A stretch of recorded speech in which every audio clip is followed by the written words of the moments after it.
আসসালামু আলাইকুম। আমি নূপুর চলে আসলাম আবারও একটি নতুন ভিডিও নিয়ে। আশা করি আপনাদের ভালোই লাগবে। আজকে আমি তৈরি করব সজনে ডাঁটা, আলু ও ছোলার বুট দিয়ে ভাজি রেসিপি। প্রথমে আমি আদা রসুন বাটা পরিমাপ মতো দেব, তারপর শুকনো মরিচ গুঁড়ো পরিমাপ মতো দেব। এই ভাজিতে কাঁচা মরিচের থেকে শুকনো গুঁড়োই অনেক ভালো লাগে। আপনারা চাইলে কাঁচা মরিচও সাথে দু একটা করে দিতে পারেন, কিন্তু আমি দেই না। তারপর লবণ পরিমাপ মতো দেব, তারপর হলুদ গুঁড়ো পরিমাপ মতো দিতে হবে। তারপর এটাতে পানি অ্যাড করে দেব। তারপর এটা সিদ্ধ করে নিয়ে কড়াইয়ে পরিমাপ মতো তেল দেব।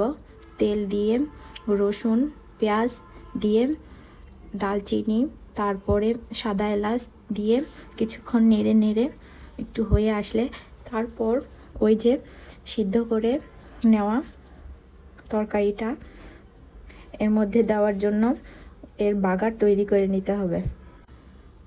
যতক্ষণ না এর বাগারটা তৈরি হয়ে আসে ততক্ষণ নাড়তে হবে যেন লেগে না যায়।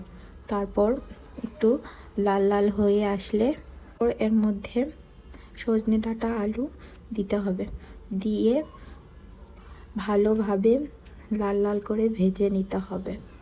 তারপর দেখবেন এটা লেগে যেন না যায়। যত ভালোভাবে ভাজা হয়ে যাবে তত কাঁচা গন্ধটা থাকবে না। আসলে এই সিজনে আমি সজনে দিয়ে ভাজি করব, সজনের ঝোল করব, সজনে দিয়ে মাছ রান্না করব, সজনে দিয়ে মাংস রান্না করব, যেটা আপনারা খাননি। এভাবে আপনারা একদিন রান্না করে খেয়ে দেখবেন, অনেক ভালো লাগবে। আমরা তো খাই, আমাদের ভালো লাগে। আপনারা এখনও যেসব রেসিপি খাননি বা রেসিপি দেখেননি সেই সব একটা করে রেসিপি দেওয়ার চেষ্টা করব।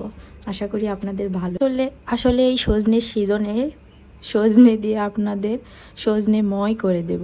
Thank you for my watching the video.